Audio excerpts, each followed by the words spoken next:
100 seconds.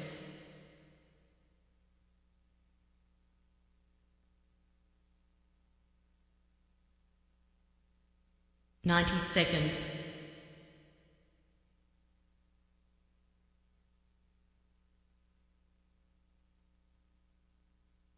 80 seconds.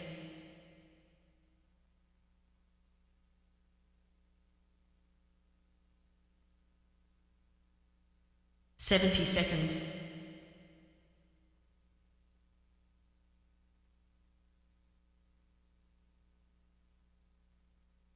60 seconds.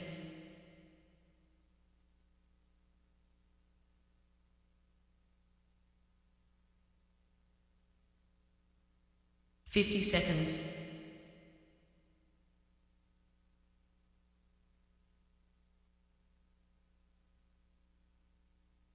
40 seconds.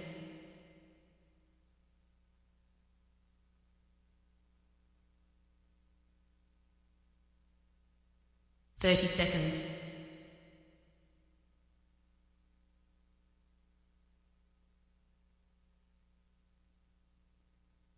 20 seconds.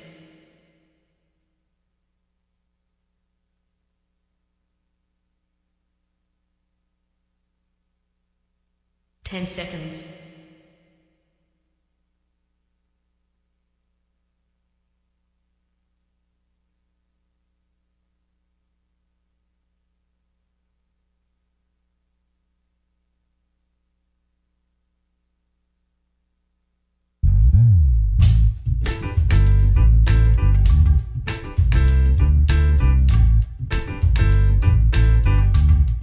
'Hi, my name's J.C. McCauley. I'm Nyesha McCauley, and you're watching AccessTV.org.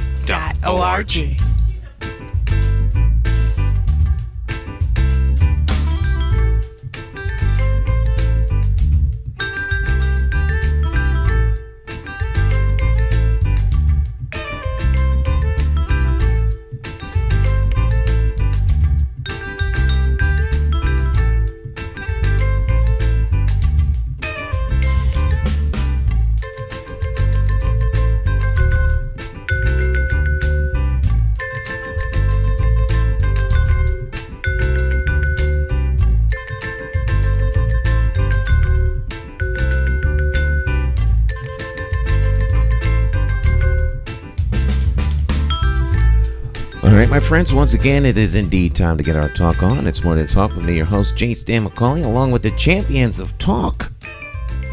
This morning, talk champion, Jonathan Small, in the house. Good morning, Jonathan. How you doing? Doing fine, and you, Stan? It's a pleasure to be back here again. Look forward to it every week. It's good to see you again. Right. Your weekend was good, huh? Weekend was very good. Strange weekend, you know. The weather pattern yesterday felt like it was more, I don't know, man, late autumn, early spring, wearing coats, rain. Mm-hmm. But, you know, you take the good with the bad. The sun is coming out now. So the weekend, I didn't get a chance to watch too much sports. I listened to the Red Sox game over the weekend, but I kind of missed the NBA playoffs. And no basketball. No, I was catching a little bit at the airport, but not glued in for the entire game. You know, really couldn't watch the entire Lakers game. I don't even know if the Lakers even won or not. I know the 76ers, Philadelphia, they swept the Nets, so they're going to the next round. Oh. And I think the winner of Boston and the Atlanta Hawks will be facing the Philadelphia 76ers. Mm-hmm. So you never know. It might be Philly's year this year. It wasn't their year with the Super Bowl. No, they lost. No, they lost. And but you never know. Mm-hmm. You know, it's gonna be tough to get through the Boston Celtics and then get to the Eastern Conference Finals. But anything is up for grabs. You know, I don't know if your father likes the 76ers or not. I don't know. He's not much of a basketball guy. He likes football. Football, okay. Yeah. And yourself, you kind of can take it or leave it. I try to stay away from sports except for the finals. I've grown to like football, of course, because my wife likes football. Right. But I'm an all-in kind of guy, so I had to stay away from sports. Right. Because it will consume you. consume you. That's why I don't. That's why I don't do golf. Because if I did golf, I wouldn't be here now. I'd be out on the golf course. Yeah, that would become my obsession. Yeah, it's a nice sport hobby to have, golf. A lot of things you can network through golf. Golf's not a hobby; it's an obsession. It's obsession. Obsession. Obsession. Okay. It's not a sport; it's an obsession. You got to be good though, real skill to hit that little ball in that right. hole. And then your opponent is yourself, and you got to get better than you were the day before. And the only way you do that is be out there hitting, swinging. And so that's just me. That's not for I can't say that about everybody, but for me. And so I have to stay away from these kinds of things because I'm an all-in kind of guy. And that's a good way to really think about life. You be all in. And you told me that one time before. If you're going to make a major deal or a major move, you got to be all in. You can't be have your leg in the water and have one leg out of the water. You got to get in the pool or stay out of the pool. Get in or out. In or out. So I like that concept that you have. Yeah. And everything. And I'm the kind of person that I don't like to get involved with something if I'm not serious or I'm committed about it. I know that may not be the best way sometimes to do things. You're not going to become a serious activist because you're just not committed towards it. It's just I can't fake things like that. Well, that's why now my wife and I are the same. So our approach is burn the boat. Okay. When you land on shore, burn the boat so that the people like you can't go home. Can't go home. Right. You are going to be either you're going to die here or we're going to win. Right. We're all in. And for those of you that weren't, there is no escape. Just forward march to victory. But you're saying that like in general life? Well, we tend to be like that with everything we undertake. If you're going to do it all the way and go for it. No prisoners, no hostages, just victory. Well, that might be a good introduction towards our topic this morning because I don't think I think you got some type of beliefs towards our topic that we're going to be talking about today, but you're not 100% sold on it. So. Oh, no. It's not that I'm not 100% sold. No. I don't know in what context you mean when you say 100% sold. Committed towards making a change. That if we're going to make a structural change in the state of Connecticut. I'm absolutely committed to structural change. So this topic that we're going to be talking about, you would be actually. We'll find out when we talk about it. That's the best way. Bring someone of an expert on. We bring an expert on. We're going to have a great conversation of that. I'm assured. It is Monday. We always have special guests on Monday because it's Special Guest Monday, and so we always let Jonathan do the high honors of introducing our special guests. So. Well, good morning to people out there on Morning Talk Live with J. Stan McCauley Talk Show. This morning we have a returning guest, actually, to Morning Talk Live with J. Stan McCauley Talk Show. We've had the pleasure of having him on two separate occasions, and the third time definitely should be the charm. The guest is a very insightful, thought-provoking individual that brings a lot of experience and character towards many different aspects of life. The guest this morning is no other than a retired attorney of Wethersfield, Connecticut, I believe, originally from the Buffalo, New York area. No other than retired attorney Mark Korber. Good morning, Mark. How are you doing? I'm great, Jonathan. How are you doing today? I'm doing fine, Mark. It's a pleasure to have you back here again. I gotta say, I was sitting here listening. It's like I didn't want to come on. I just wanted to listen to you two guys talk about it. I love this, the burn the boat analogy. That's really quite clever. And it's, I don't know, if I led my whole life, I'm a big sports fan. I'm a big football fan and Buffalo Bills fan. And those guys are all in exactly the way that Stan was talking. Their whole lives are built on, I got to be the best I can possibly be at this, and I'm taking everything out. I can't do that. Man, at some point I've just got to go back and relax and say, wait a minute, I'm not all in. I'm just watching. So I was enjoying watching and listening to the two of you. It was great. Okay. All right. That's good I like to know. that. I like that. That's funny. You know. I'm not all in. I'm watching. Watching, right. Well, Mark, again, briefly, could you kind of let people know a little bit about yourself and background before we get into our main topics of discussion? Sure. I was, as you said, I was born and raised in the Buffalo, New York area. I lived there my whole childhood. Moved to Connecticut to go to law school. Came here in 1975, and my wife and I never left because it's a great place to live, and we like being here. And I practiced law at Merthyr Carolina through 2010, and then I was practicing on my own for a few years. Now I'm pretty much fully retired.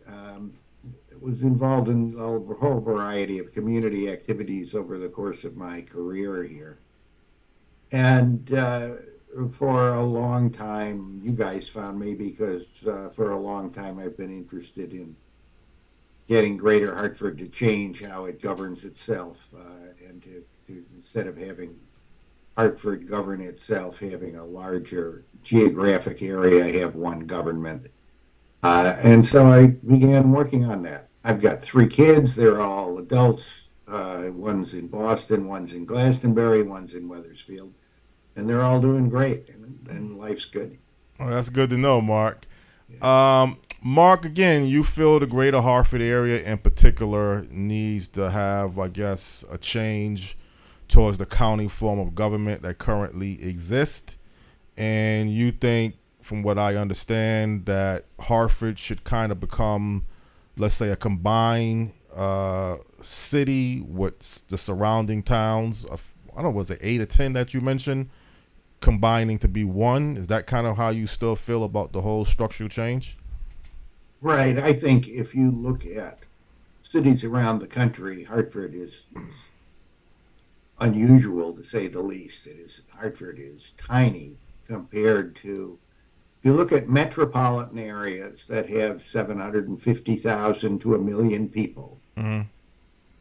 And that's about what the greater Hartford metropolitan area looks like.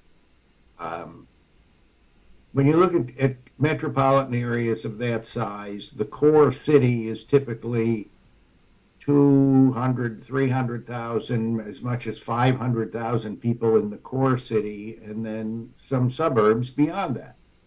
And instead, in Hartford, we have a tiny core city, and most of the people live in the suburbs. And it turns out to be a terribly inefficient and kind of an anti-community way to organize the governance of your community. And in fact, I think that Hartford's never going to go anywhere until we change how we govern the community and how people think of their community. I think I live in Wethersfield. The people in Wethersfield do not think that Hartford is part of their community. And it's silly because you're driving on a street and it looks identical. If you drive north out of Wethersfield into Hartford, you can't even tell you crossed the city line because it all looks like one city, and it should be governed as one city. Well, let's go a little backwards with that approach, because you're right on one level, but you could be wrong on another level. Yes, when you do cross the border from the surrounding towns, whether it's West Hartford, Wethersfield, Bloomfield, and you cross into Hartford, it doesn't look much different. That part is correct. But as you get deeper into the inner core of the city, you can see a difference now between how West Hartford, Windsor, Bloomfield looks comparable to the inner city of the city looks. So if you regionalize the whole area with the 8 and 10 different surrounding towns, how would that still change the whole inner city core of the city, just beyond just the fact that you changed the whole name of the place? Well, you're never going to make the inner city of Hartford look like West Hartford Center, and no cities around the country do that. Every city has poorer neighborhoods and wealthier neighborhoods. Every city has better developed and more poorly developed areas of their city, and that won't necessarily change. I'm not naive enough to think that the whole that we're going to create some kind of utopia here. But what is different is that in all the other cities around the country, the people who live in those poor neighborhoods are governed by the same city and the same government as the people who live in the wealthier neighborhoods. And the result of that is that all of those communities are sharing their collective wealth, they're sharing their collective talents. There is a natural cultural mix in the cities that doesn't exist so much in Hartford. In Hartford, what's particularly bad, I think, about the way Hartford is governed, is that the people in Wethersfield, for example, don't think that the people in Hartford are their neighbors. They don't think they're part of the community they live in. People in Wethersfield think my community is Wethersfield. People in Windsor think my community is Windsor. In similarly sized metropolitan areas, the people who live in what we call West Hartford are voting side by side with the people we call Hartford. Right.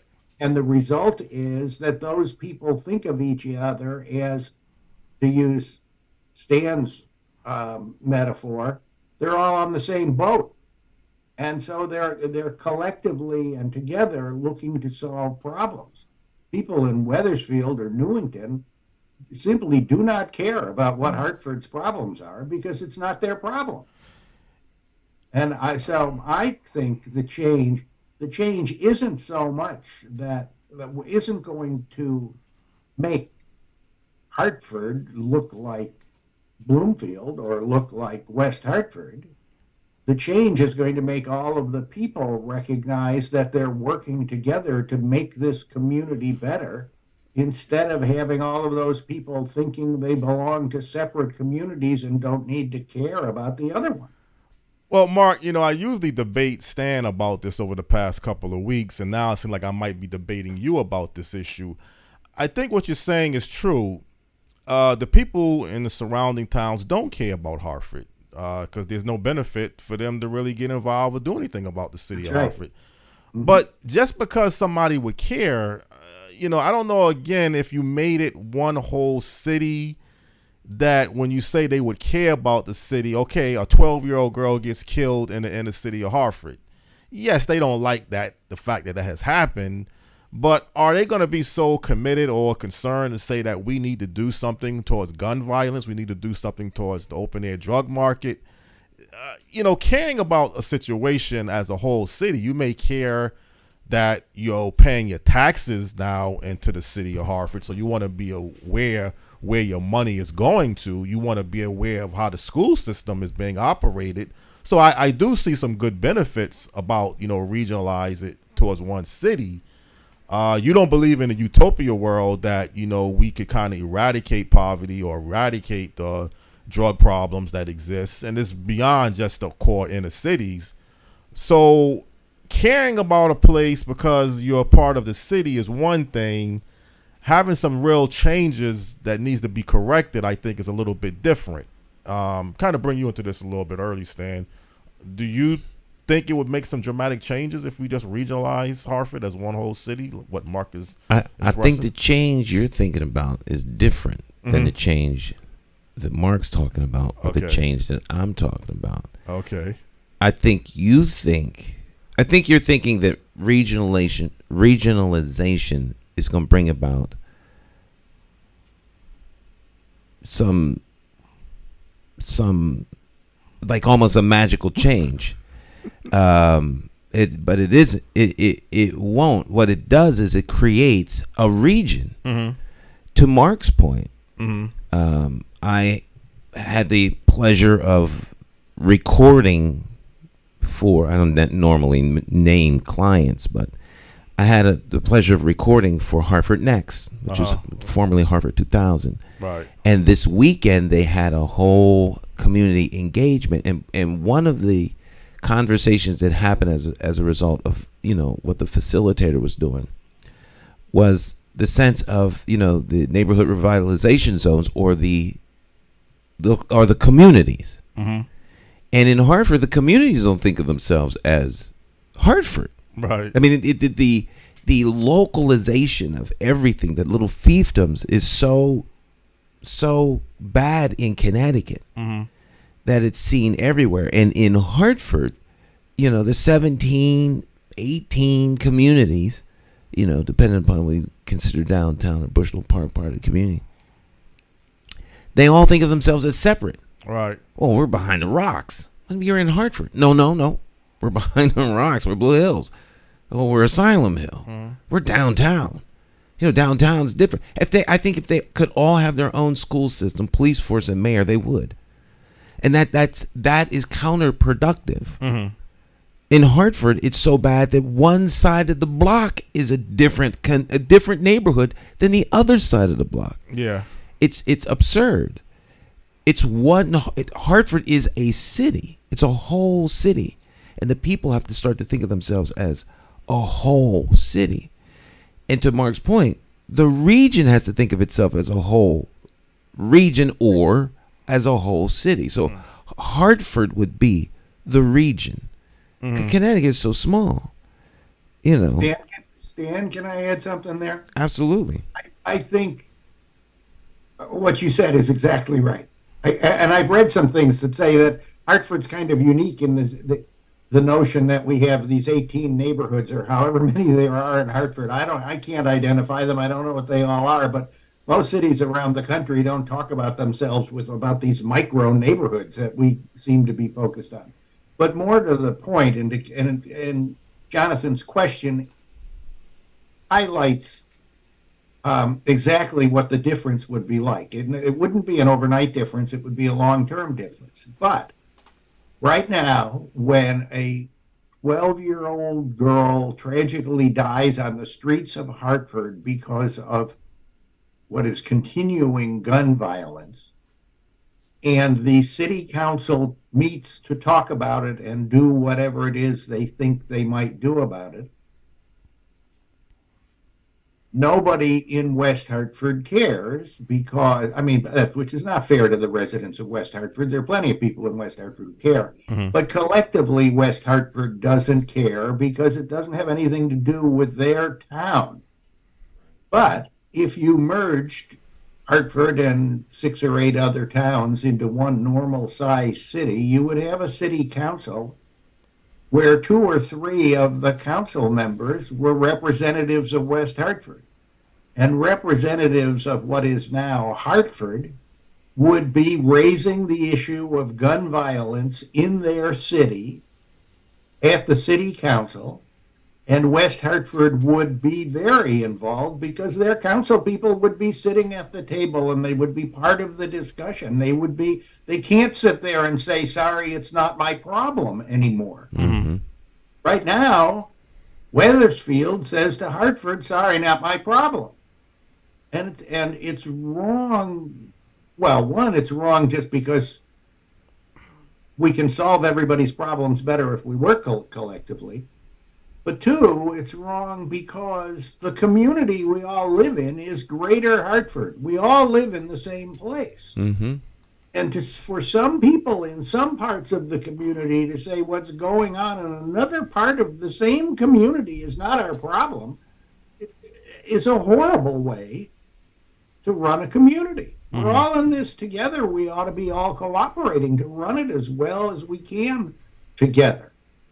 And the town boundaries create an artificial separation of the community that makes the place worse. It doesn't make it better. Yeah. Right. And as I said, it's not an overnight cure. It's not a total cure. I'm not sitting here saying we're going to eliminate racism 6 months after we have merge the towns and the city. We're not going to eliminate the racism 6 years or 6 decades after we merge the towns and the city. It's not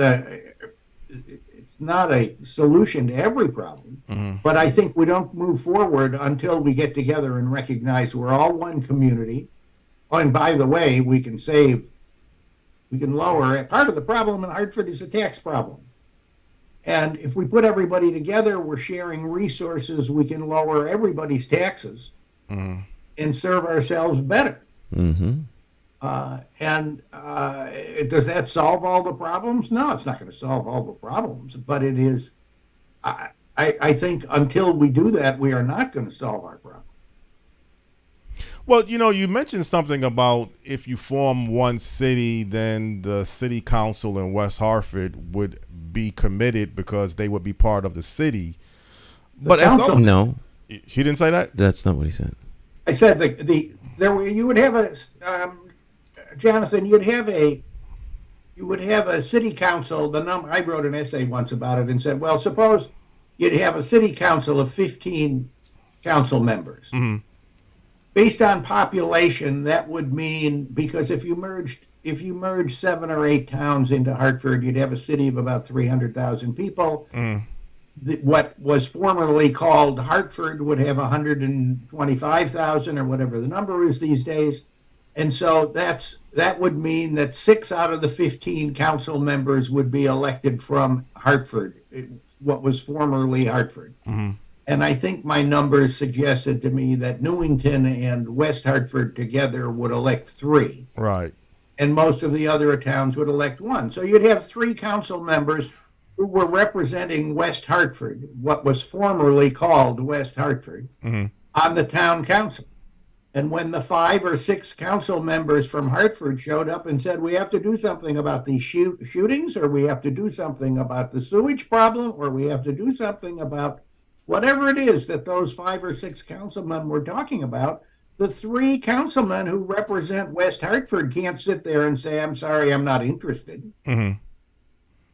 The elected representatives of the people of West Hartford would be forced to be not at gunpoint, but they're sitting on the council. Their job is to participate in the governance of the city. They would be forced to participate in the discussion about what are we going to do about people being shot on the streets of our city.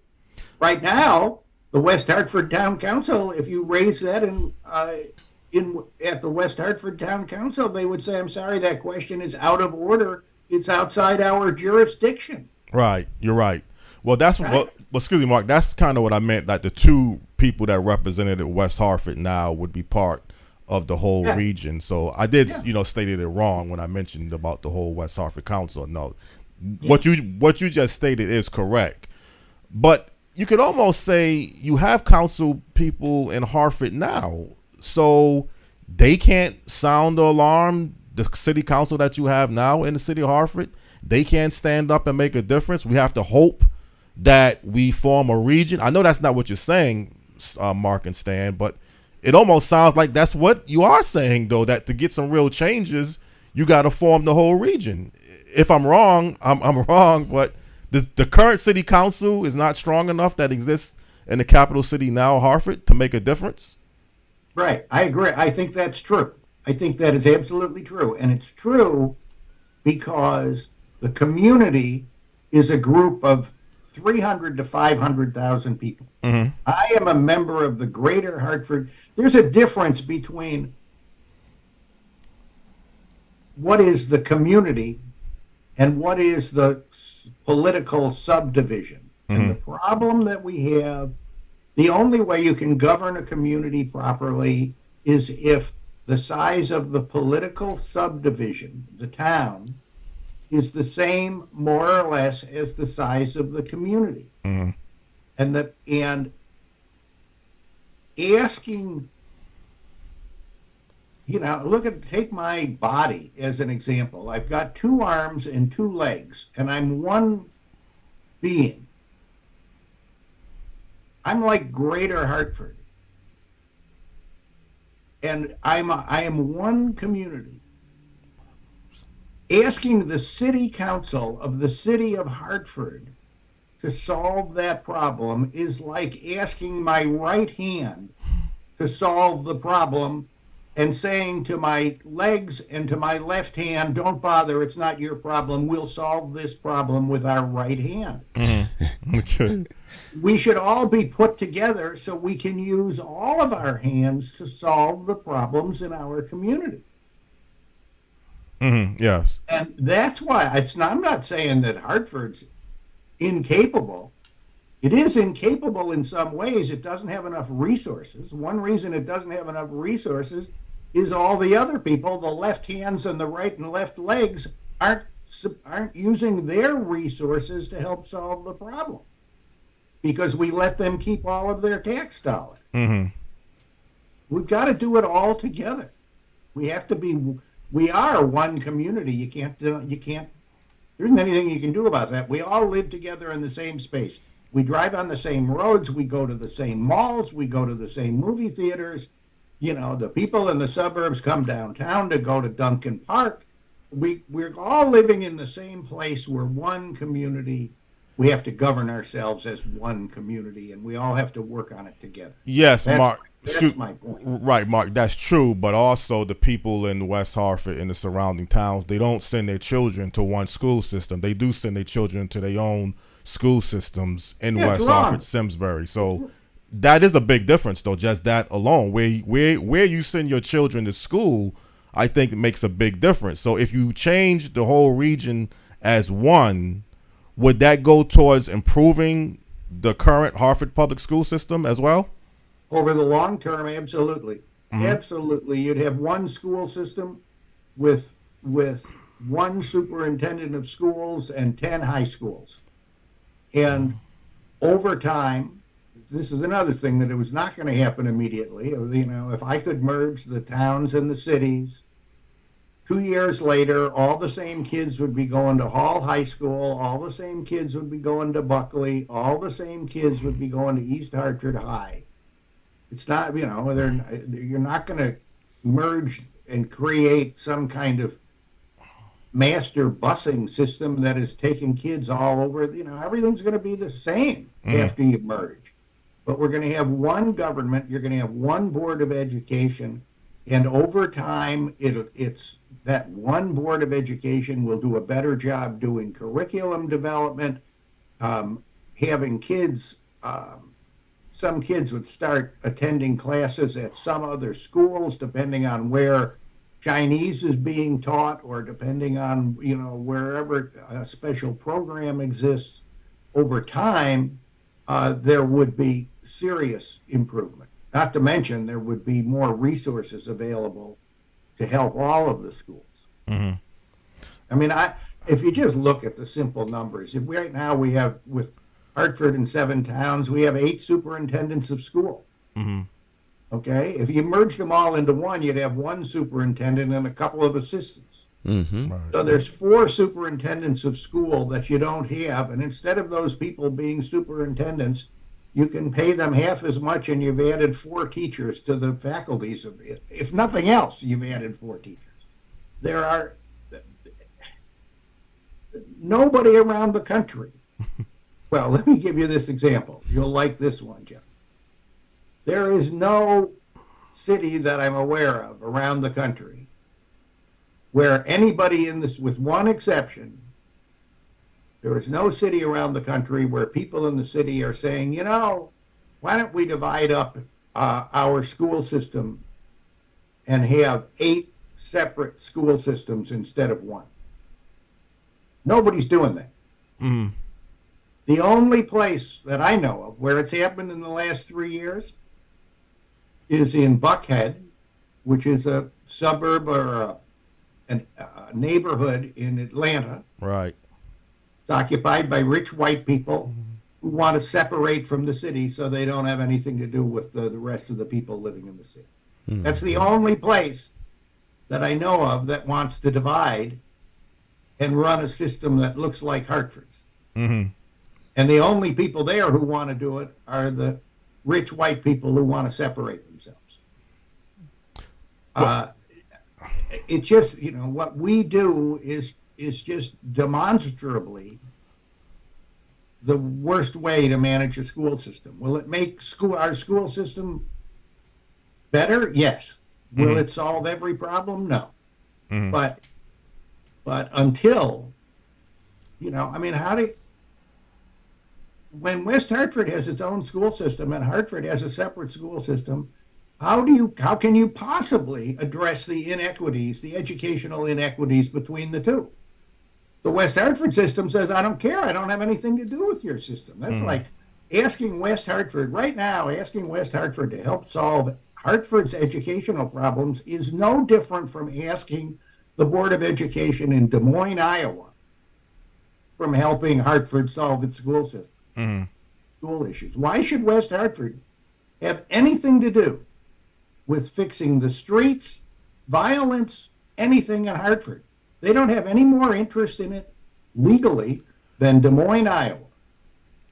Well, you said the key word, though. Legally, they don't have no authority to do anything directly. I mean, you can always do certain things underneath, underlining issues, but legally, they can't do. The West Hartford can't authorize the West Hartford Police Department to come into Hartford.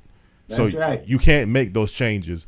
But Stan, let me kind of bring you back into this question. I mean, into this conversation. You're running for mayor this year in Hartford.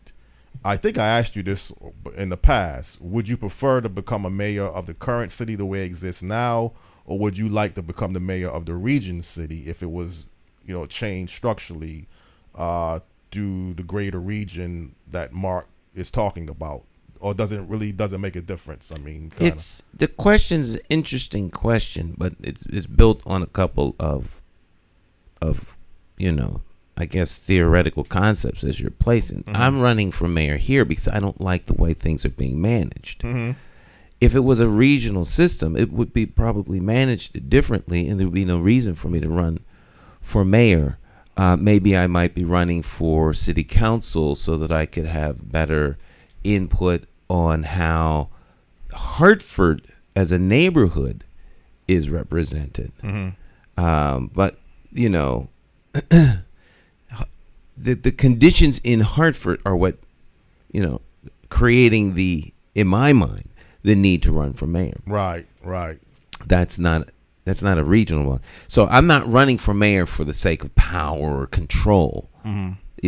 Well, I'd rather be mayor of a bigger city. There's a lot more headache there. There's a lot more to manage. And so I'm not doing this because I just, I want power and control. I think I have a solution for what is going on in the city with those dynamics. Jonathan, Mayor Bronin answered that question a few months ago at a press conference where somebody suggested that Hartford and East Hartford should merge into one city. And Mayor Bronin said simply, "Where do I sign?" Right. I mean, he understands completely that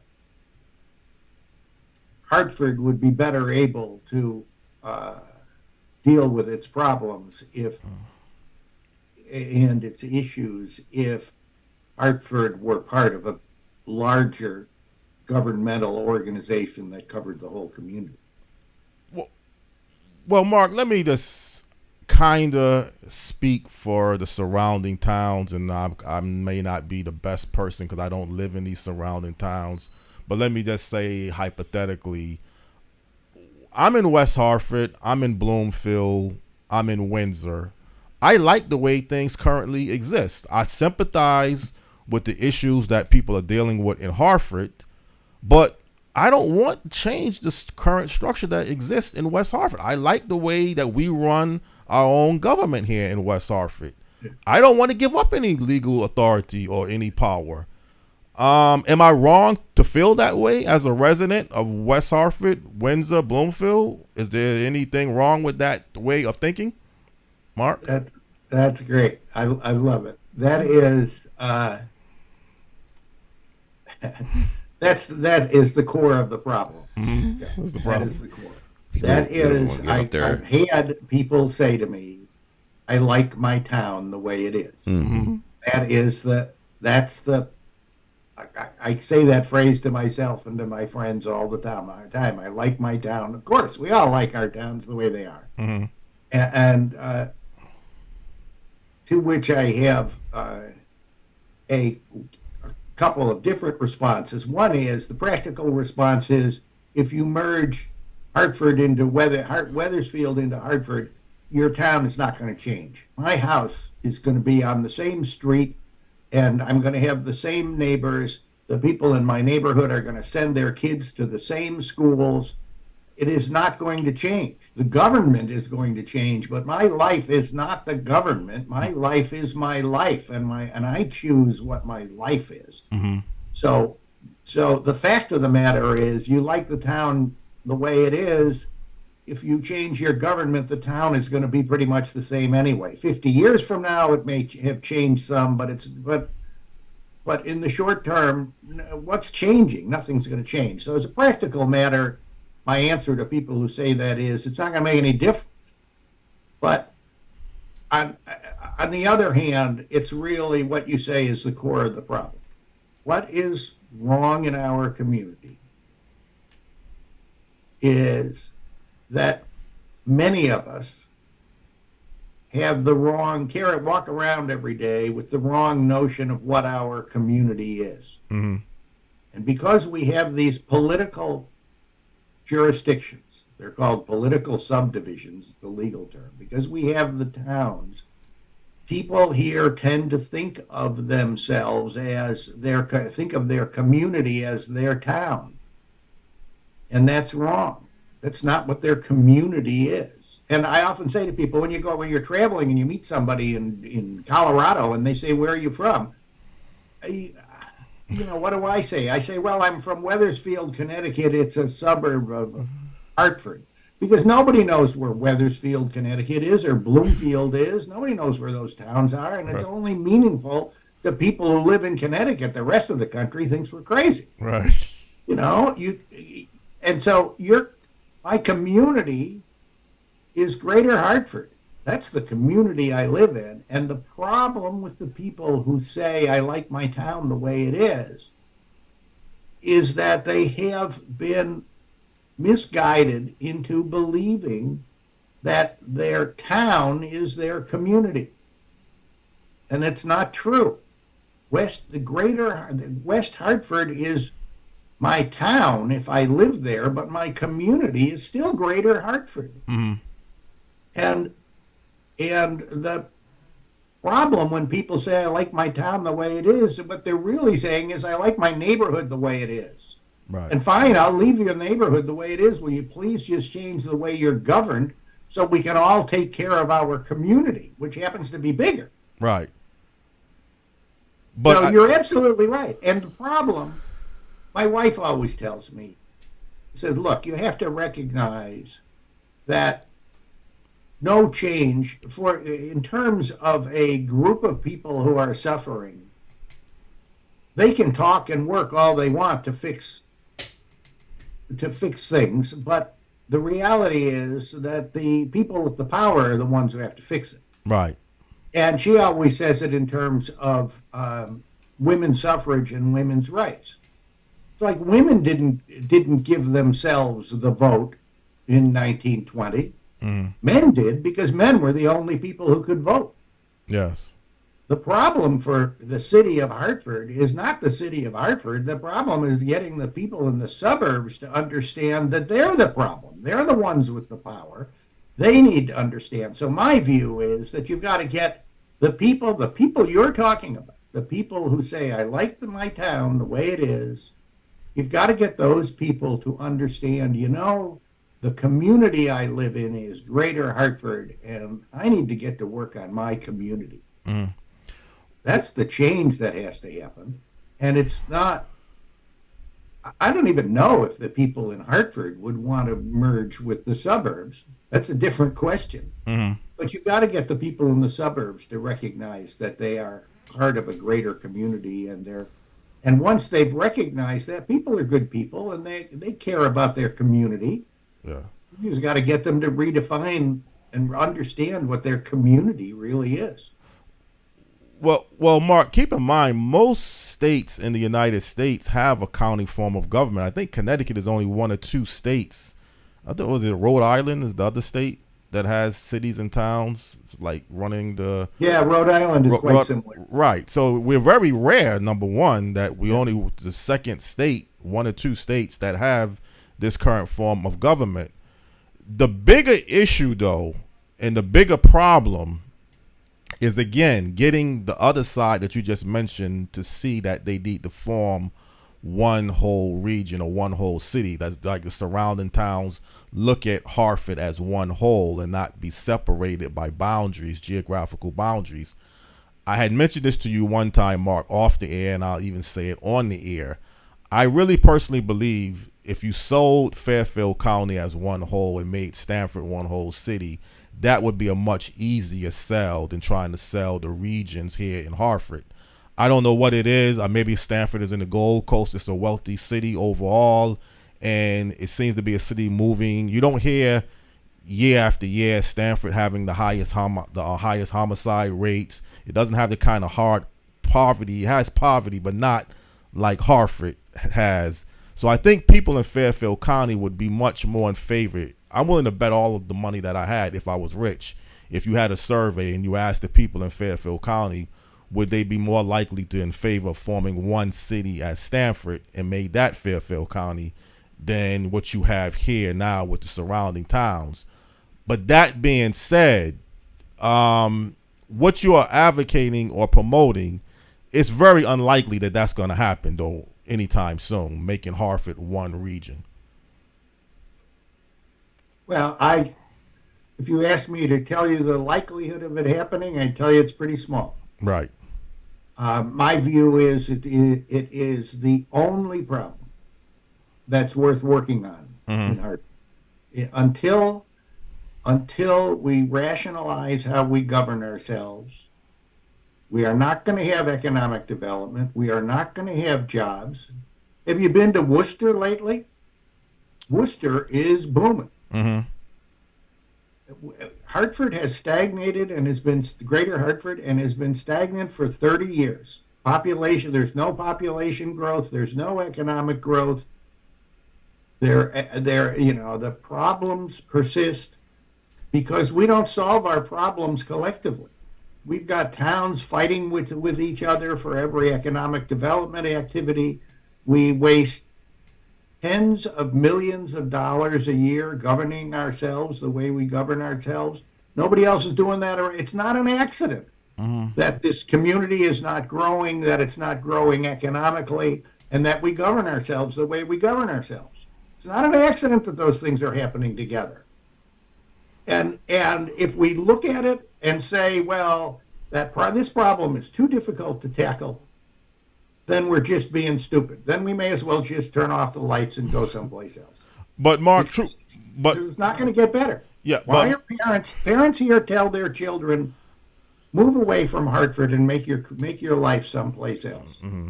Why do they tell them that? They tell them that because they look at the community and say, this community's going nowhere. Well, Mark, truthfully, you do have to look at the history. At the turn of the 1900s, Hartford was the richest city per capita. And West Hartford used to be part of Hartford.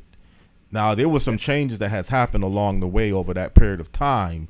And you can't, to me, leave out the deindustrialization of the cities throughout the country, Hartford included. You can't leave out white flight, what that did. You can't leave out the riots of the late 60s, what that did. So there's some things that historically has led up to the capital city being in the predicament that it currently exists. And yet, and yes, you can say regionalism is a problem, and that would be a big move in the right direction. But there's a reason why West Hartford wanted to separate from Hartford. There's a reason why white flight took place. People wanted to get out of the cities. You can't offset these reasons and say that they didn't make a difference towards the way this current city exists today. Well, but you're right about the history. But I'll tell you, you tell me that merging Hartford and 6 or 7 towns is not going to happen. I'd say to you, it'll happen sooner than you are going to convince 100 million white people in this country to stop being racist.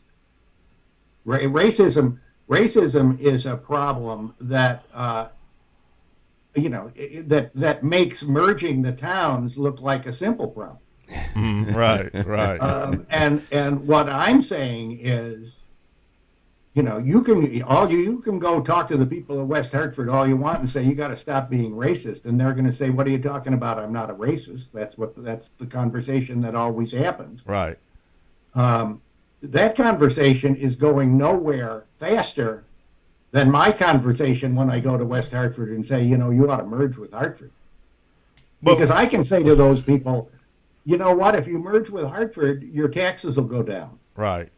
I don't know if that's true or not, but if it's true, that's something they'll listen to. And what I'm telling you is that the people in West Hartford I live in Wethersfield. I won't pick on the people in West Hartford. I live in Wethersfield. The people in Wethersfield say, well, what's going on in Hartford is not my problem. Right. Okay? And I'm telling you that if I can make the people in Wethersfield recognize that Hartford is part of their community, once I recognize that community, then I recognize those people who live there as my neighbors. Mm-hmm. And when I recognize the people living in Hartford as my neighbors, that's the day I begin to stop being a racist white person. Because now I view those people as my neighbors and my friends. And that's the way I can attack racism. I can't go to the people in Wethersfield and say, you ought to stop being racist and help the people in Hartford. That does not sell, in part because they don't even understand their racism. But they understand community and they understand neighbors. And that's the start, I think. But Mark, what you just said, is that really racism, or what you're talking about would be almost like socialism? You want a certain class of people to give up a certain level of power and control that they currently have or think they have, but let's just say they have, and redistribute it to the people that don't have it. And no, also, that's not what I said. That's not, but it sounds like that's what you said. I'm talking about democracy, Jonathan. Mm-hmm. I'm talking about democracy. Okay. I am talking about the people in a community governing themselves in what they view as the best interest for their community. That's democracy. Okay. And that's what and we don't have that. We have divided our community into separate sections. Mm-hmm. so that we are not democratically governing our community. It's not socialism at all. Not social. And I don't talk about transferring wealth because I don't think that's what it's about. I think it's taking care of your community. Mm-hmm. And it's what people normally do. People started living in tribes and the communities grew and got bigger. But the whole point of government is to take care of your community. But, well, let me bring you into this, Stan, and I'll ask you this question. Mark mentioned about white people that live in West Hartford and Wethersfield should want to form as one region and be concerned and committed towards what goes on in Hartford. Do you see black people that live in Bloomfield, Windsor, and also West Hartford? They're the majority blacks in Bloomfield and Windsor. So you have to. Well, they're not the majority in Windsor. No, they're not. But they are the majority in Bloomfield. So do the black people in Bloomfield, you think they care enough to be concerned with what goes on in Hartford? I think everyone is generally concerned about what's going on in Hartford. It's just that it's not their problem. It's not their problem. More than what goes on in Blue Hills is the problem of the people that are in over in Maple Avenue area. Right. In their mind, they have a concern over there. Right. So that's your area. You take care of your problem. Mm-hmm. Until people start to think in terms of this is my city, right, or the region is my city, they don't really have buy-in because they're concerned about the things that affect them. That touch their lives. That's the broader concern. And so if you have a conversation with folks, with black people in Windsor and Bloomfield, and I have them every Saturday. Right, you do. With the African American Alliance. And there are people in the Alliance that are absolutely against Hartford getting, the $50 million that the state gave them. You all can't manage your money. You always got to reach out to the suburbs and other communities because you all run. You're reckless in how you spend your money and the decisions that you make and the corruption and the incompetence. These are conversations I have every Saturday with certain individuals. And so, as far as they're concerned, they left Hartford. Right. They're not looking to bring the problem that they think they're leaving with them. Right. All right. But I think what Mark is talking about is the way we think of the region. Right. Just as a practical matter, Connecticut cannot continue to have 169 towns. It just can't. At some point, it's going to break. Right. I would say that the thing that gave new life to 169 towns was the pandemic. If it wasn't for the pandemic, there would be no economic bailout. All this money that they created and started handing money out to everybody, that wouldn't be there. So they would have to make some really hard, difficult economic decisions. It's a luxury that really is not sustainable. And eventually it's going to collapse. It's just a matter of when it collapses or who has the courage to make the necessary changes to create a more regionalized government. This has to be done at the state level. State level, that's what I'm saying. And so the powers that be, at some point, will do that. Now you see them doing it little by little, incrementally. You've got the Capital Region, Conference of CROG governments and things like that. But the MDC is a regional municipality that has commissioners from all of the member towns. Right. And the chair of the board kind of serves as the quasi-mayor. All right.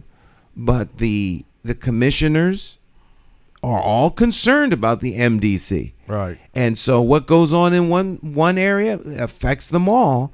It may not be there may not be flooding and sewage backing up in Weathersfield like it is in the north end of Hartford or some parts of West Hartford.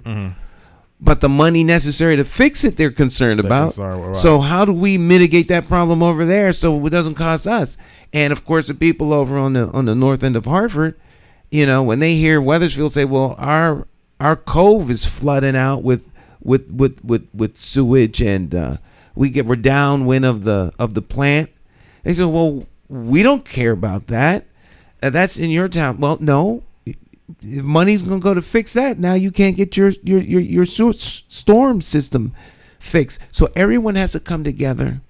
They have to work creatively together. More ideas at the table means more solutions. All right. So in that sense, as a practical matter, I think if you look at it as a practical matter, it's an easier sell than an emotional matter. Right. Because people are in their emotions. The romance they had for when their town was a certain way. And you talk to some Hartfordites and you talk about regionalism, then they get all emotional and they get reminiscent. Well, I remember when we used to go to G Fox. G Fox isn't even there anymore. Right. There's a conversation about something that doesn't. It's not. I can remember Corvettes and the Isle of Safety. None of that is here. Right. So the things they're trying to hold on to are these ideas and notions. If the legislature forced this to happen, like they did in Enfield, folk will wrap their head around it real quick and they move on. But I think the Metropolitan District Commission is a good example. That is a regional water and sewage authority. And I know the mayor of West Hartford, Sherry Cantor, has some issues with the chairman. And like you say, the flooding and the sewage issues isn't like what's taking place in West Hartford is not like what's taking place in the north end of Hartford in certain areas. So in some areas, they will be concerned where their money is going towards, how much, what rate how much taxes or how much they have to pay every month to go into the metropolitan, how much you're being charged, you know, for your water and sewage bill, you feel like you got some common similarities with the other surrounding towns. Hartford might be paying more, Hartford might be paying less. I don't think it's an equal pay scale that all the cities and towns pay the same amount to MDC. So that might be a little bit different. But again, Mark, I don't want to leave you out of this conversation. You have anything else you would like to address, Mark? Well, I can talk forever, Jonathan. Okay. First, I got to congratulate Stan because he said it better than I say it. And the thing that he said that people really ought to focus on, I think, is forget about what your heart is telling you. What I'm saying and what Stan just said is anybody who understands how this community operates and looks at it from a strictly practical point of view can tell that the way we are organized doesn't make any sense, and that there is a much better way for us to be organized. And we need to stop letting our hearts govern that decision making, and have this community begin to do the things that people understand are the practically correct things to do. Mm-hmm. And it is not to create MDCs. The MDC is a good example of the problem. Mm-hmm. If you turn the clock back and instead of having all of our separate towns, Hartford was a city of 300,000 people. When the MDC was formed, it wouldn't have had the governance structure it has. It would have been a department of the city of Hartford. Mm-hmm. And the department of the city of Hartford would have addressed sewage problems a long time ago. Mm-hmm. But an organization like the MDC, which is not directly responsible to the people in any way, develops over time exactly the way the MDC did, and that is it becomes an independent entity that runs itself. Mm-hmm. And Sherry Cantor can sit down, you can see the problem because all Sherry Cantor can do is write op-ed pieces and complain because she only has one vote at the table. Right. Mm-hmm. And if West Hartford were part of Hartford, and if the MDC were part of the Department of Public Works of Greater Hartford, that sewage problem would have been solved 20 years ago. Mm-hmm. And so, I mean, there are practical solutions, and, you know, frankly, we ought to be ashamed of ourselves for not having long ago said, let's address our problems. Right, right. Well, you're one person, Mark Korber, that is currently committed towards addressing this problem with regionalism. We have to definitely applaud you for what you believe in and what you're willing to stand for, because you are the minority in how you feel about this particular issue. You're not the majority. And even though I don't live in Wethersfield, and I can willing to bet you're not the majority how people in Wethersfield feel that we should change our region. But again, you're great, Mark. I give you definitely a rating for your articulation and your information this morning again, and I definitely appreciate that, Mark. Well, thanks, Jonathan. I appreciate it, and thanks for having me on. It's great. No problem. Yep. Our pleasure. Well, thanks for taking time out of your schedule once again, Mark. I love the discussion. Eventually, Hartford's clean. Eventually, it's going to be some regionalization. Mm-hmm. Well, maybe not, but it should. but then maybe not. Yeah. You know, I mean, we'll all see, or Right. our children will see. Yeah. Right. Well, thanks for taking time out of your schedule to join us. And any closing words, as Jonathan always likes to say? No, well, the only closing word is let's get to work. You know, my own view is to go back to where you started, is we should all come ashore, get off the boat, and burn the boat and go forward. There we go. Mm-hmm. There we go. Got to do something different. All right. Thanks a lot. Right. Thank you. Take care, Mark. All right. Great discussion. Mark is sharp. He is a very sharp person. And not just through his facts and information. I think he's very sincere and he's very passionate about what he believes in this topic, in the big picture. You know. And on the Sherry Cantor, no, as quietly as it's kept, she's the vice chair Of what? The MDC. The MDC. Okay. Yeah. She's the vice chair. So if the chairman were to be gone, she would step in. She becomes just chair. Okay.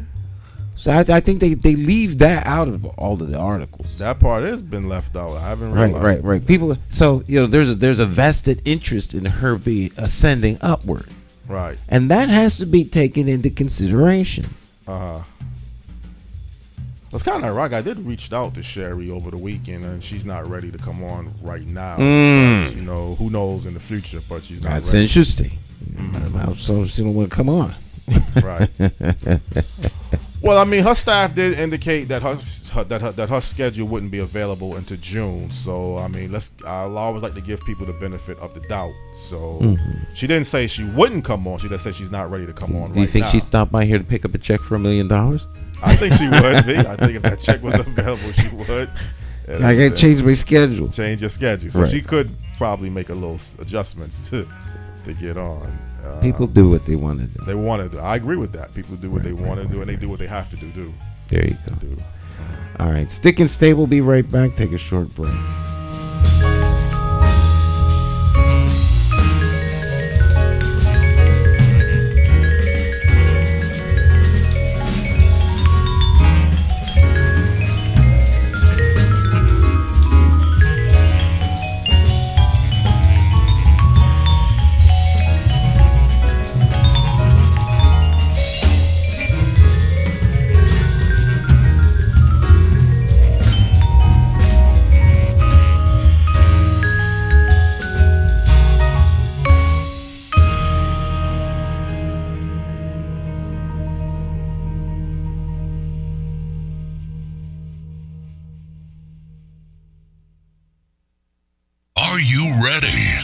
Friday, May 5th, 2023 at 7 p.m. is the Season 1 finale of Hartford's Got Talent at the famous Bushnell Theater in Hartford, Connecticut. Talent of all ages compete for $15,000 in cash prizes and awards. Don't miss it. Hartford's Got Talent, Friday, May 5th at the Bushnell in Hartford, Connecticut. Hartford's Got Talent, showcasing talent and connecting community. For more information, visit www.hartfordsgottalent.org.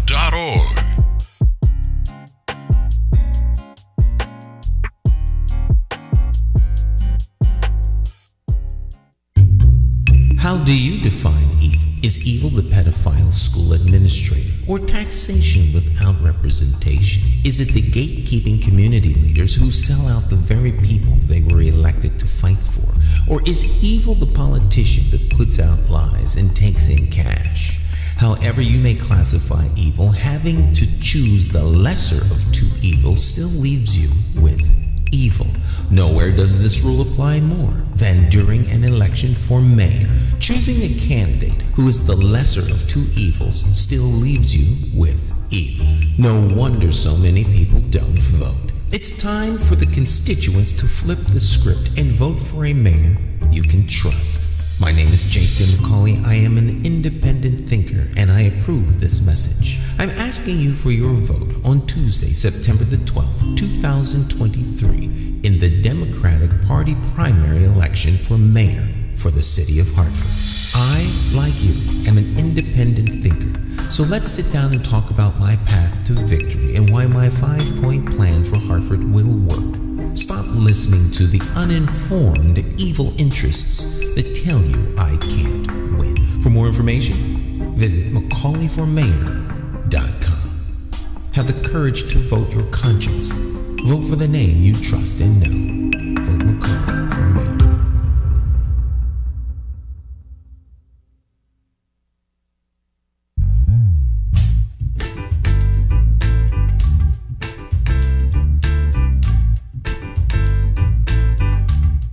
Hi. My name's J. Stan McCauley. I'm Nyesha McCauley, and you're watching AccessTV.org. All right, welcome back.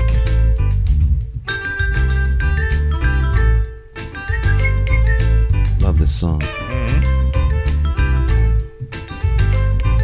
I'd sit here and listen to that song all night. Well, it's like an instrumental, though. It's no singing. That's the instrumental version.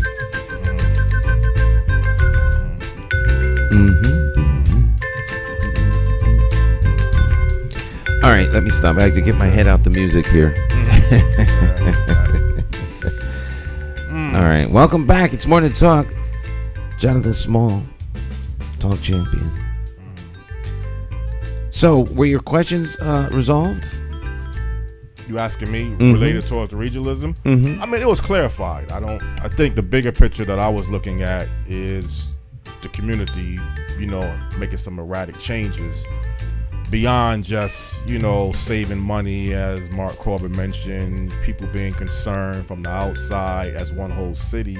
I think the questions on that level has been concerned, but he did answer the other questions too. Some of the major problems wouldn't be eradicated just like that. And, right.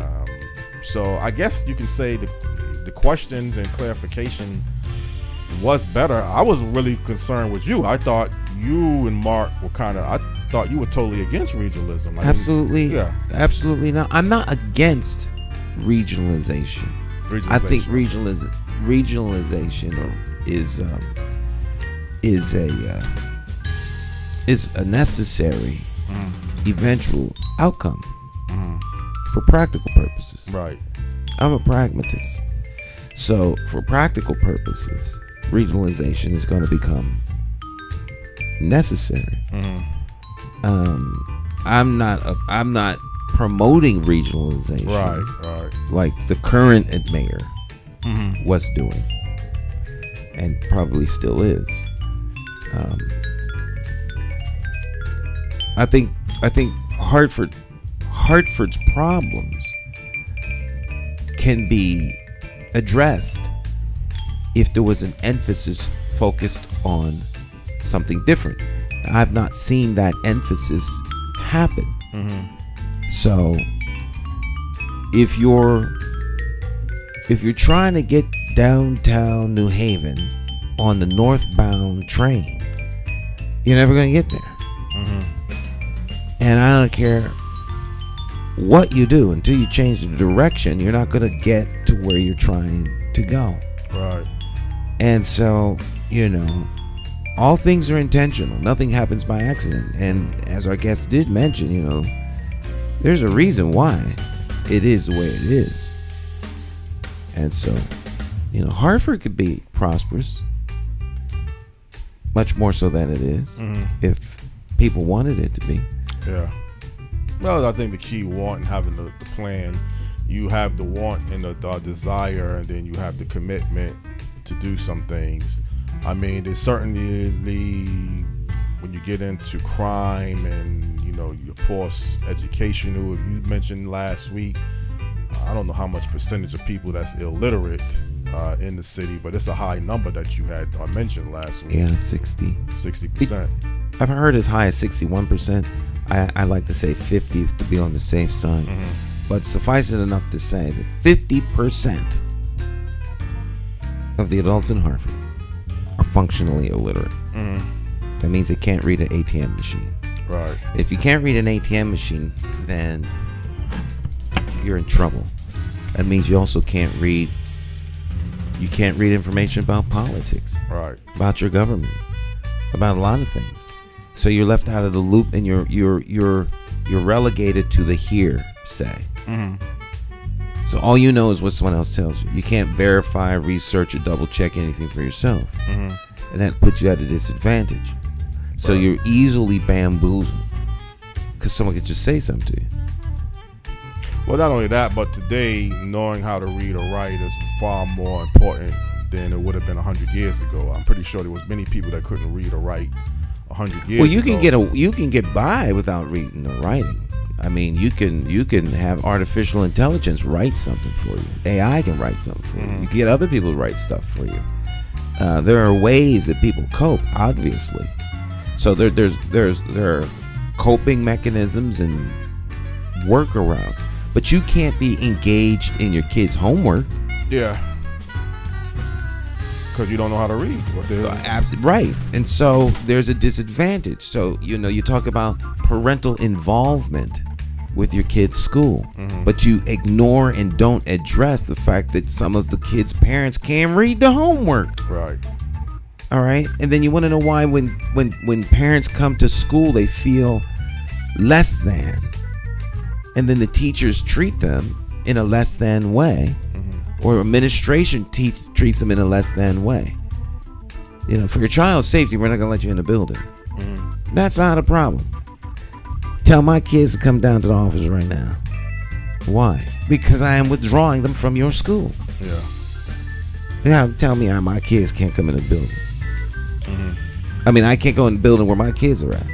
Well, there's other people's kids. I do care about other people's kids. My kids are in here. Right. You tell me I can't come into the building where my kids are and come into their class? Then your building ceases to have functional use as far as I'm concerned. I will take them somewhere else up to and including schooling them at home.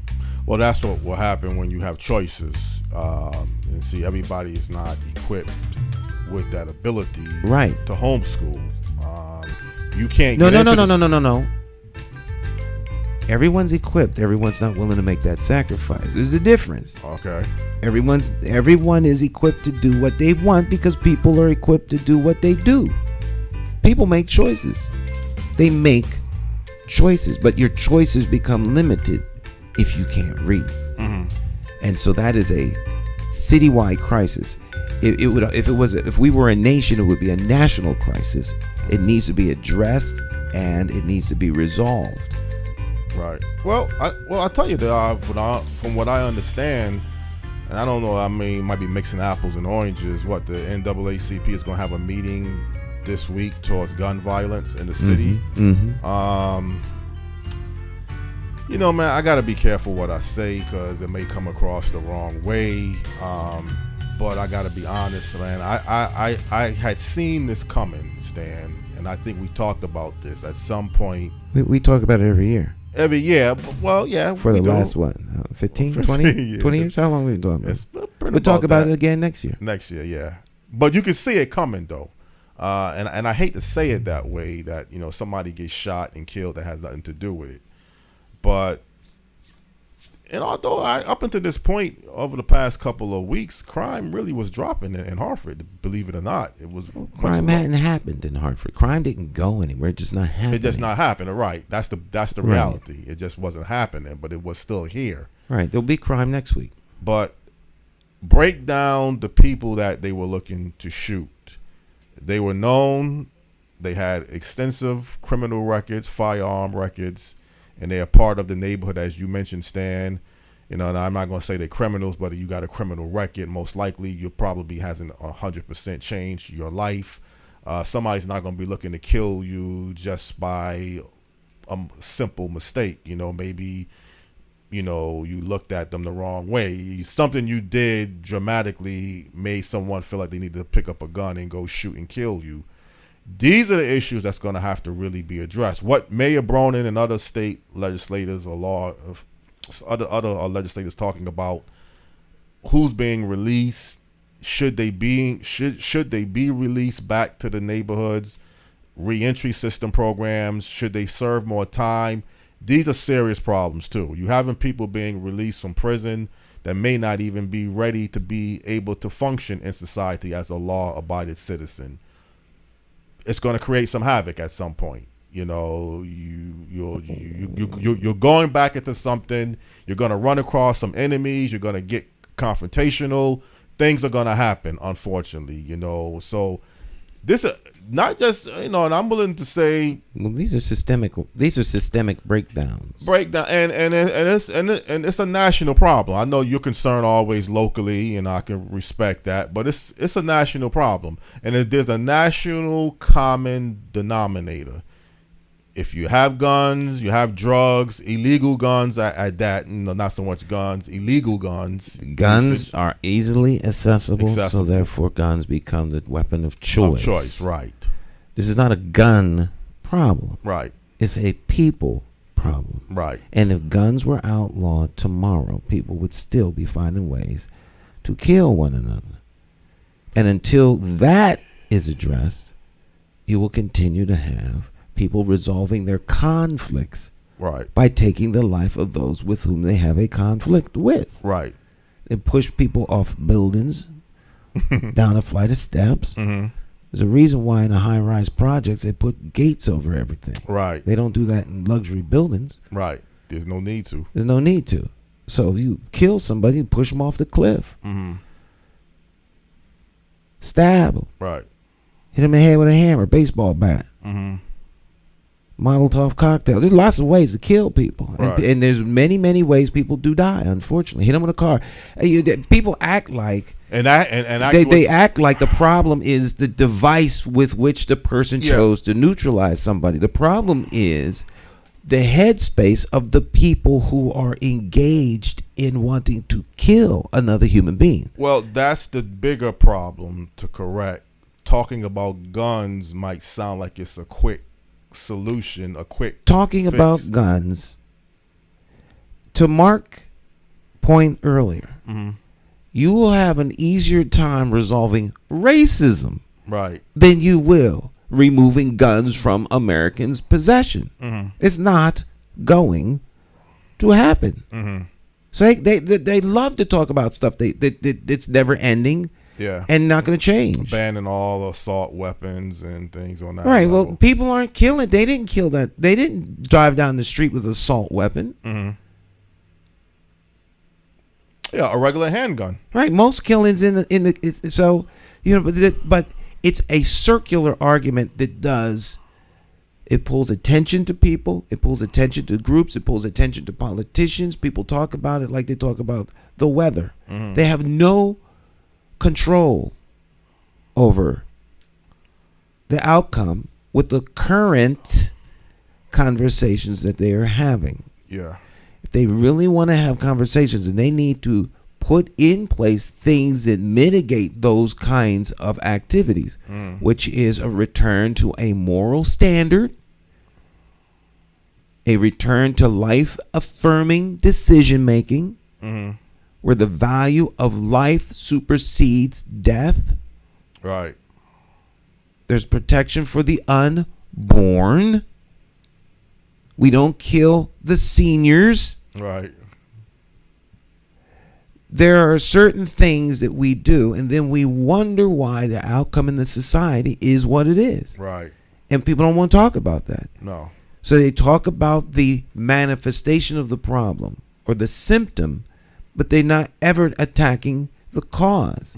There is a causality that can be linked to all of the decisions that have been made to where we are now. So if you want to fix this stuff, then you have to go and reestablish. Right. If water's leaking out of the dam, then fix the dam. Don't start finding ways to handle the water. Fix where the water's coming from. So you don't really like to have these type of conversations just to have a conversation, though. I know you've stated that in the past. You don't like to just have meetings and just say, and I'm not saying you're against the NAAC upcoming meeting about violence, but that's not your best approach, how you like to operate, Stan. You don't like to just meet just to be meeting and talking and then nothing comes out of it. Right. What's the solution? If we're meeting to put together I don't mind supporting anybody or any group. I don't mind working on anyone's idea. But if I'm the genesis of the idea, if it's coming from me, then I want to work on something that's going to work. Right. Otherwise, I'm wasting my time. It's never a waste of time to help someone else. But if I'm going to engage as an initiator of a thing, it's going to work. Right. Well, I can look at it this way: the Greater Hartford NAACP, they can endorse you as a candidate running for mayor. No, they can't. They can't do that? No. Oh, so they don't have the authority to do that? Well, everyone has the authority to do that, but they're a 501c3, and they don't endorse. They don't endorse candidates. Oh, okay. They just as a policy, they don't do that. Oh, okay. All right. So Yeah. there's nothing. Then They may quietly get behind someone, but they can't endorse. but they don't endorse outright endorse. Okay. So there's no need a meeting talking about whether they can endorse and work with your campaign then and endorse you as the mayor. Okay. Well, I'm glad you clarified that. All right. Yeah, I mean, it's not much to really more to really say about violence and gun violence. But I think you stated it, the fact that people don't care about your life, and People don't care about life. Right? If it would be nice if people did. Because a lot of what you were talking about earlier would require people to care. So the moral compass of people is not pointing toward true north. It's pointing toward self. Right. So as long as self is glorified, as long as self is deified, as long as self moves forward, then they're good to go. Yeah. So if people are concerned about other human beings, then their decisions are always going to be what is in the best interest of this person. Not my best interest, their best interest. We live in a society that puts self-interest first. Yes. What's in my best self-interest? When it comes to elections, they tell you vote your interest. Right? Right. And then the real architects of political, the architects of political policy and systems will have no problem telling you there are no permanent friends, just permanent what? Interests. Interests, yeah. So you have people trying to cozy up and be friends with people who your friendship doesn't mean anything.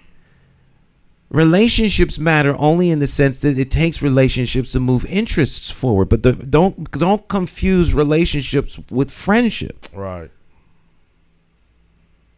Well, you told me that a long time ago. When I first started with this hosting or co-hosting or producing, many of these guests are not my friends. Just because I can book them as a guest, we're not friends. We're not going out eating dinner.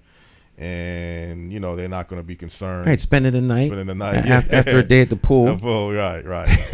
Couple rounds of golf. Now there has been some that I could say has been more like associates, but not still not friendships where we're going to go out. Right. You have associates and you have casual friends. Casual friends, right? Like Clarence Thomas has a friend. They go vacationing together. Friends do that. Yes. A lot of people don't see that they don't think it's possible they can have friendship because they don't have friendships like that. Right. But there's families that go vacationing together every year. When I say families, I don't mean like families. I mean there's this family and this family. There's no relation other than the friendship. The right. kids are friends. And they go places, they go vacation, they go fishing, skiing, they go to Vegas, they go on cruises. And so these are deep friendships. And there are some people who form deep, lasting friendships. Others see people as assets and things that they could use to meet and get to a certain objective. Right. All right. The political class is famous for that. So they need you in order to get into office. Right. So now you're their friend until you get into office. Then they're not friends anymore because they were never friends. You have a relationship, but the relationship was established on meeting their interests. Their interests, right. No permanent friendships, just permanent interests. That's why they could throw you under the bus with a heartbeat. Yeah, you have to learn about that part of life too. Who are your real true friends and who are just absolutely there for your personal interests or their interests or mutual interests and associates and things on that level. But still, let's not get away from the big problems. I mean, another person was killed by some hit and run driver on Farmington Avenue, Gillette Street. Very unfortunate, very, very horrible, unfortunate incident. Yeah. The best that one could do is create an atmosphere where that kind of activity does not happen. Accidents happen. So the driver should get out of the car and wait. Wait, right. Render aid as best they can and wait, not run. Right. But when you have a life-affirming society, you do what's in the best interest of the life that's in the least. Well, this is the second vehicle death over the past month. I think the last one was this basketball coach on Main Street and up by the West Indian Club. Yes, by the West Indian. So Rosemont. The reputation, I mean, how people drive in the city of Hartford is not just a perception. I mean, these give strong evidence that you got to really be on your P's and Q's. Because Hartford is lawless. It's lawless. There's no other way to put it. Lawless. Right. Lawless. They blame it on whatever they want. There's no rhyme, no reason to justify why Hartford continues to be as lawless as it is, other than there's no intentional effort to stop it from being such. Right. And Mayor Bronin, Hartford, he held a press conference. There was a big visual and rally on Huntington Street where a 12-year-old girl was killed. That drew a lot of people. But I don't know what Mayor Bronin's plan is going to be beyond this, though. He's only going to be in office for 6 more, maybe 6 to 8 more months. So he has till December the 31st. So he still has time, to really do something or address something. He seemed very broken down at the press conference. I'm sure he was. Yes, I'm sure he was. This is a horrible tragedy for everyone in the community, and he's human and he is affected by it just like everyone else. His office is different than him as a human being and as a person. Right. And so many people are touched by it. Many people are frustrated by it. Many people are angry. And people express their angers and frustration and remorse and loss in different ways. So, everyone does not express grief the same. But unfortunately, these kinds of incidents happen. Right.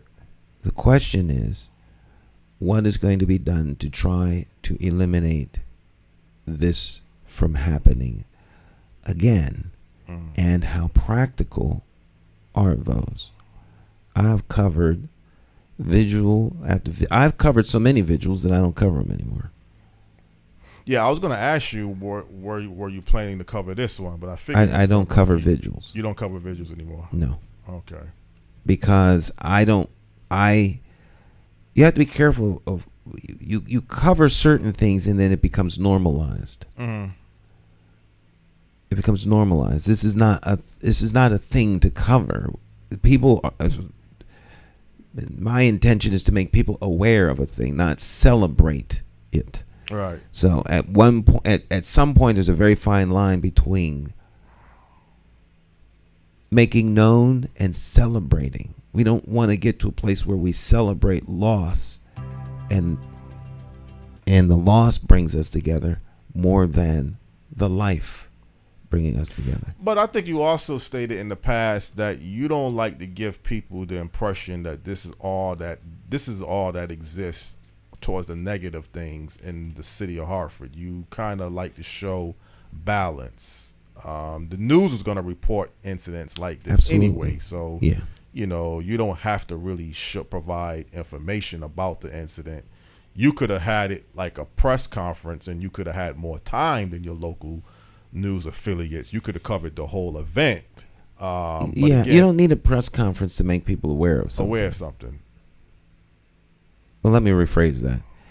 If there's an incident that happens, that is the news. A press conference creates opportunity for the press to hear about something that needs to be noised abroad. All right.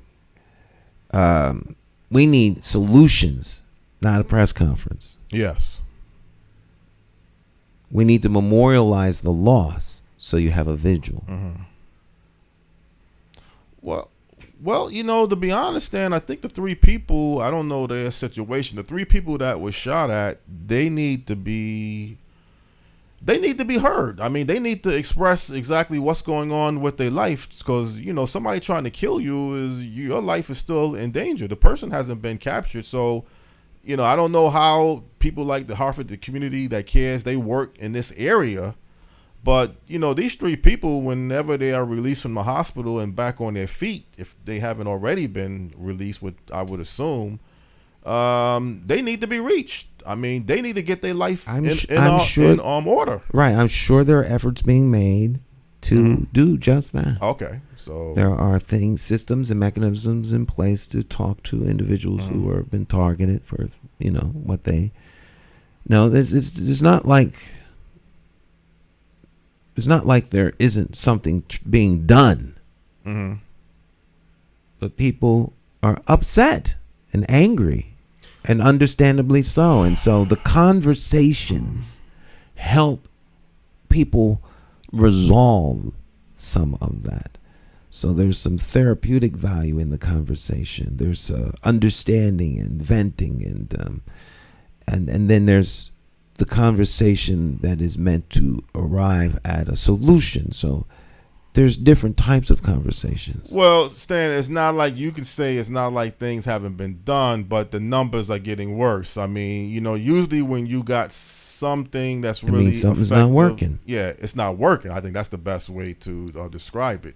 Right. You could say with all true fairness, something is trying to happen to make something better, but the numbers are not looking like they're really working. And again, it's easy to sit on the sidelines because this is a tough, dirty job, man. Getting involved in this type of elements of people, hardened criminals, dealing with people who got, serious issues. There are people cut out to know how to handle people like this. Every person is not the right fit for every particular situation. That is very true. So you can't mix different groups of people together. When people say you want people to get involved, yes, that is true, but to get involved with people that's being released from prison, knowing how to deal with what they're dealing with, you got to be professionally to some degree. Well, I wouldn't say people being released from prison. I would say if someone has criminal intent, being involved with them is something that you need to have to know what you're doing. Right. In theory, when a person is released from prison, they've served their time and they move on. There's not like a permanent stain on you because you serve time. I'm an advocate of clean slate. So if you served your time and you can be released, then your time has been served. Time served. So they can't have it both ways. What's the problem is there's some people that should not have been released. Right. That doesn't mean everybody, but it means some folk. Because the people who actually did their time, made a mistake, served their time, have been deemed to have reformed their lives, turned their lives around, want a fresh start, want a new start. They return to society. There should be resources to allow them to move forward and on with their life. But there's some people who have no intention of reforming. Those individuals are the ones to come out in the community and do stuff. Well, see, that's all still part of the reentry system program. You can say you leave with a clean slate, but you still got to get your life back on track. You need to get Mike Leibowitz in here. Because he's an expert at that subject. Okay. Michael Leibowitz. All right. And he just got out. Okay. And has written a couple books and has a podcast of his own. He's often on Todd's show. But if the system is not trying to reform you, right. So if you have a system that's why I talked about systemic failures. If the criminal justice system, if the Department of Corrections fails to do its job, or to just become an employment center and a housing agency and a slave labor pool, then when people have served their time, there is no reform. There is no adjustment. So people come out and they're not ready to come out. Where people are ready, they should be allowed to come out. So I have a problem when you have systems that are designed to do something and then everyone knows it doesn't work, and they want to address some other issue when the real issue is something they never ever talk about. Well, the only thing with that is just as much as you got to deal with the Department of Corrections and that element, you still got to deal with a system that you help prevent people from getting into that system. You know, the criminal justice system, you know, I don't have a criminal record. I think that we are keeping lots of people out of the criminal justice system. Mm-hmm. You know, because some people wind up breaking the laws, breaking the rules, and getting involved, does not mean that there aren't multitudes who did not. Yeah. So everyone is not going to be. Everyone's not going to be in that group. Some people choose to do wrong, Jonathan. Well, that's what I was going to say. You were saying we as a whole, I think it's just might be people with some support and some, you know, life interaction with people. But realistically, you can take a lot of people growing up in high crime, drug infested areas, and probably most of it has come on their own whereabouts to say that I don't want to go down this path. I don't know if it's really been a great effort to say we got things in place where you don't have to get involved in the criminal justice system that can show you. I think there are programs and there are resources out there that do help people say that you don't need to go down this path. But I think it's just probably more on the whereabouts that I got to do something to get myself a better life in this high crime or drug infested area. And through the grace of God, you know, I'm not in that particular situation. I can't look at the public school system and saying, if you're mentioning 60% of people illiterate in the city of Hartford, I can't look at the Hartford public school system and saying they're doing a great job at certain things. I can't say many of our elected officials are doing their best job, although they may be working towards some things, but I can't give them a high grade. I can't look at probably, and I don't like to bring the churches involved in this, but I got to bring it to some degree. I don't know if you can look at the religious congregation, although they help the members in their congregation. They help their members, but are they effective in the community? Right. Look at the community. That's not an indictment on the church. Mm-hmm. It's a fact. Right. Look at the community. If is your community crime ridden? Mm-hmm. Are there homicide every night? The murder rate going up or down? Yeah. It's a crime happening around churches? It is. Things are happening right around your churches. So, from the perspective of a quote unquote church, we could go down the Bible highway. Mm-hmm. Two strong men cannot occupy the same house. Mm-hmm. Darkness and light don't occupy the same space. Darkness is the absence of light. Where there's light, darkness cannot exist. Mm-hmm. So, if the righteous reign and the righteous are in the community, then evil has to flee. So if there's more evil than there is righteousness, then the church has become ineffective. Mm-hmm. They become a social club, Mm-hmm. babysitting outfit, feeding the homeless and the hungry. Right. But they're not providing spiritual light and guidance. Mm-hmm. So one might say that their main mission has been undermined and compromised. And they alone have to give the account for that. You can't blame that on anyone else. Mm-hmm. You know, so where is the moral compass that we should be having in our community? If the moral compass stops pointing north, when folk get out of prison, when people decide to start to go the right way, when they weren't going the right way, they were going the wrong way, they want to get right. Well, they have to. Where is right? Mm-hmm. And that's a big problem.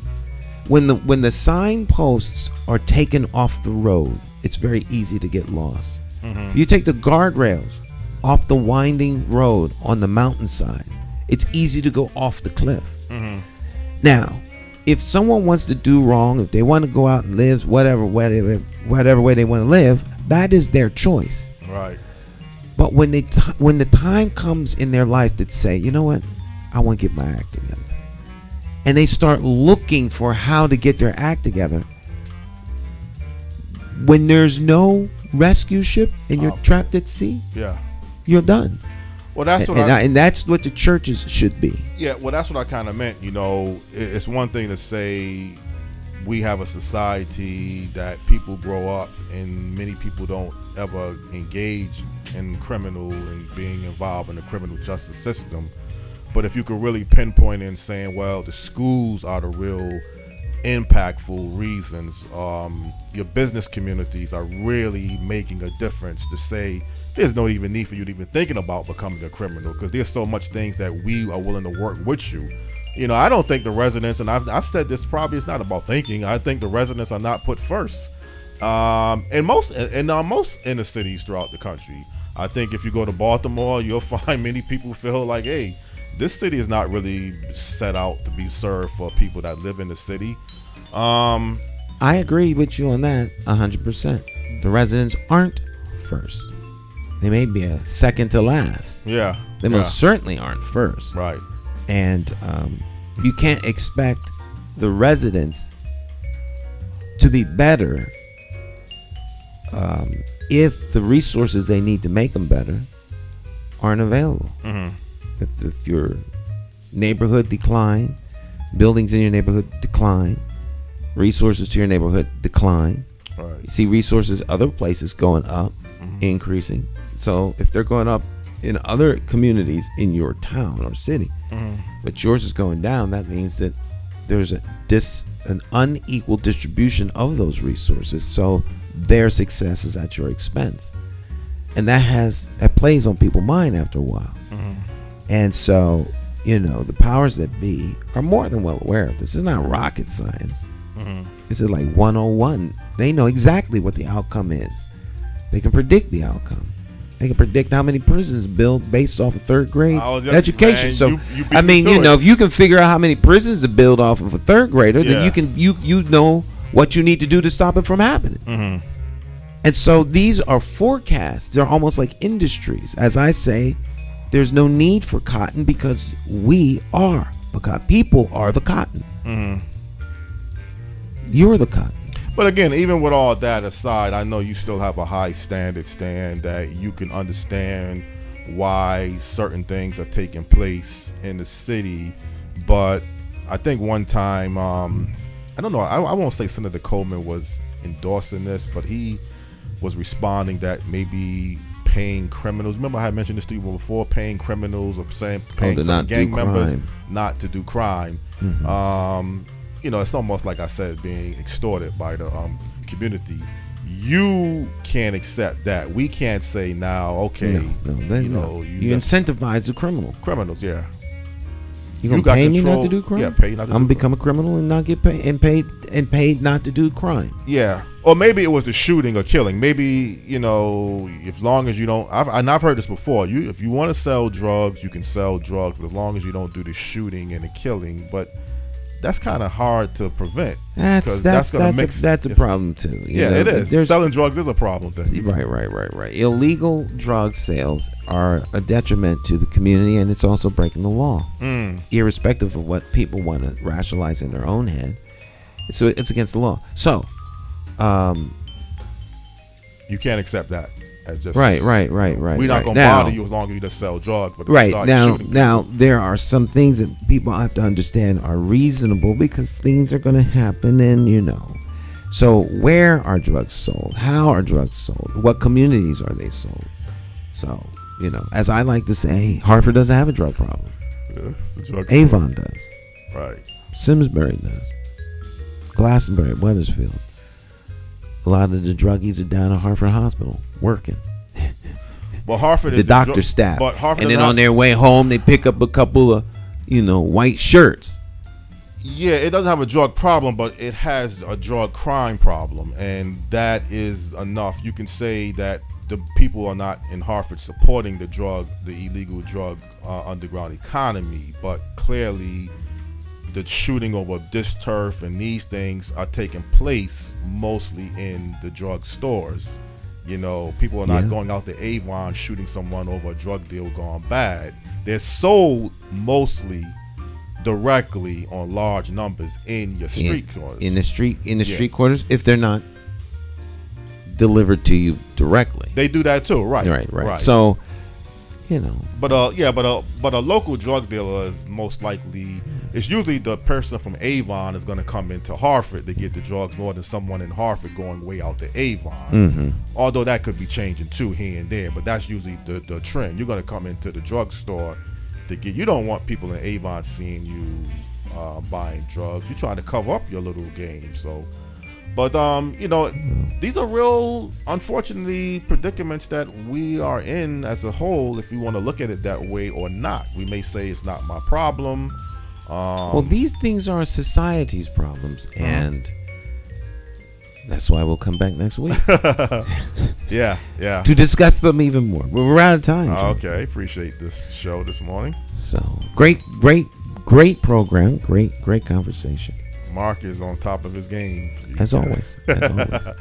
Exactly.